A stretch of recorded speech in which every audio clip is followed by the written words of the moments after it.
Hello friends, and welcome to today's video. Today we're going to be reviewing and talking about the Pretty Vulgar bronzer. All their bronzers, from what I understand, are called Bronzed B, but then there's three different shades. This is 113 Bronze Mannikin. This is the medium of the three bronzer shades that they have.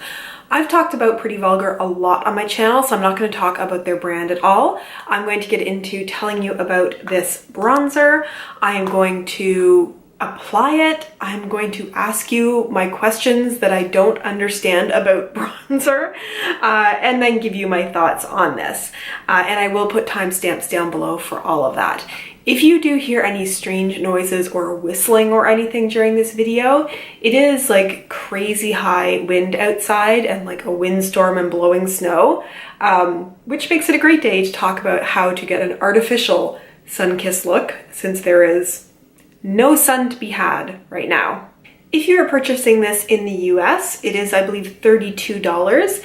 If you are buying this in Canada, you'll probably buy it through Sephora. It is $39. So this is like a $40 bronzer if you're buying it in Canada. So for that price, you want it to perform really well. This bronzer is cruelty-free, fragrance-free, gluten-free, oil-free, paraben-free, sulfate-free, and it is vegan. It is made in the USA. You do get 5.7 grams of product in here, and they describe it as such. Effortlessly attain an irresistible summer glow all year round with Bronzed B powder bronzer. Enriched with ultra-smooth, lightweight pigments, our bronzer has ultimate blendability to help you achieve the perfect coverage, long-wearing matte finish that is perfect for contouring.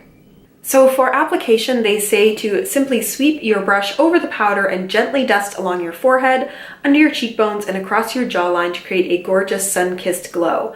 There is talc in here. It's not the first ingredient in here, but if you do have a sensitivity to talc, as some people do, that may be good for you to know. So before I apply this product, I want to get into my question that I have today. It seems that a lot of bronzers seem to be interchangeable with contour, and the way that you're asked to apply this is the way that you apply it to create angles on your face. So if I'm brushing on my temples, you do that often sort of reduce the size of your forehead, the way your forehead looks. If you bronze under your cheekbones, you're doing to get that sort of chiseled cheekbone look to make your face look a little bit more angular and shaped, and then along the jawbone to sort of give yourself more of that chiseled jawbone and distinct, you know, just that for lack of a better way of saying that. So that makes sense for contouring because you are contouring your face. If you are bronzing your face, you are getting that sun-kissed look. And if you're going for a natural sun-kissed look, where does that sun hit you? Well, it's going to hit you on your forehead, it's going to hit you on your cheeks, over your nose. It's not going to hit below your cheekbone because that's actually not getting the sun as much. And then maybe a little bit of a dusting on your chin and onto your chest. So I'm finding that the lines are really getting blurred. I thought that contour was supposed to give more of a look like it's a shadow, something with maybe a little bit more of a gray tone or a brown tone or a very neutral or even cool tone look to it. And then a bronzer has more of that red tones, orange, brown, the color that your sun or your skin would look if you had tanned. So in the way that I've been using this, I've been using it to make it look like I have more realistically gotten some sun.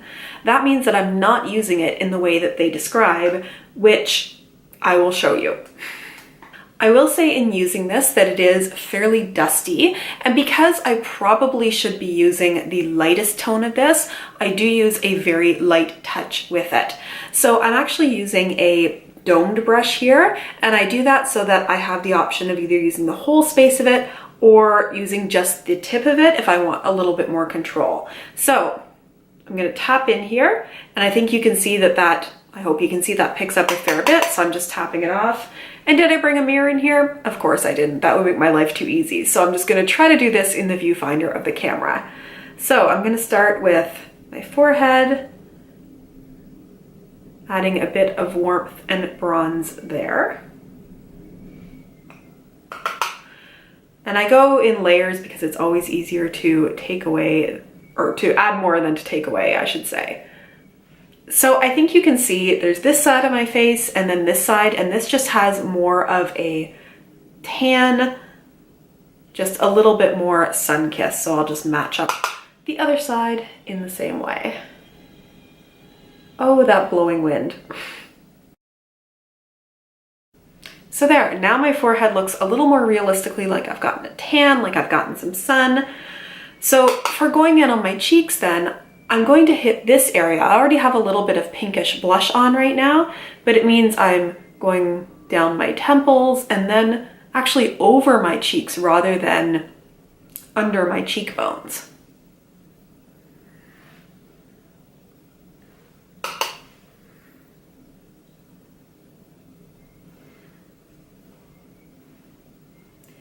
And the one thing that people I'm sure would never tell you to do is I take just the very tip, swirl it in a little, tap it off, and go just right over the bridge of my nose to again make it look like I have some sun. Now I don't have my powder brush in here. What I would sometimes do is go back over with a powder if I feel like I've perhaps added a bit too much. And then just very gently add a little bit more. Maybe some down onto my chest and my neck to just give a little bit more sun. Now, I feel like I may have gone overboard a little bit on the nose. Again, that makes it a little hard when I'm not actually looking in the mirror. But this to me looks like I have naturally gotten some sun, that I could come, you know, visit with my friends or go to work, and some would say, oh, where were you that you got more of a tan, that you got some sun? That's what this looks like, as opposed to something that is chiseling your cheekbones. Is it the most like flattering? I don't know, but it looks more natural to me. And is it, you know, what we are told to do if we're watching a lot of beauty videos? Heck no. But again, I don't understand if bronzer and contour are supposed to be the same thing. So for my review of this, my review is really going to matter on how you're using it. This does pull orange, and for using it as a contour, you're probably not going to like it if it looks very orange, because that's not the look you're trying to get. If you're using this to give that sort of sun-kissed look, and maybe you don't do the nose and stuff the way that I do, but more onto your forehead and onto your cheeks, to me this looks pretty believable as actually getting sun. And I do find this to be blendable, to be buildable. It doesn't get patchy, it doesn't take off your makeup underneath.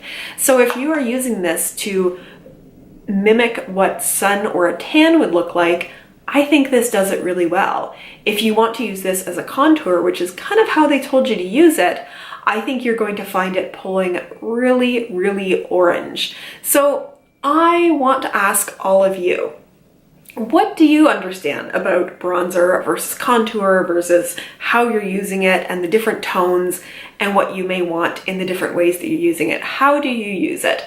Bronzer is not something I use often. It's not one of my go-tos if I'm doing a quick look, but maybe it could be, especially in the freezing cold dead of winter that I have going on right now in Ottawa. So I would love to hear your thoughts on this video in the comments down below. I do respond to every comment that I get.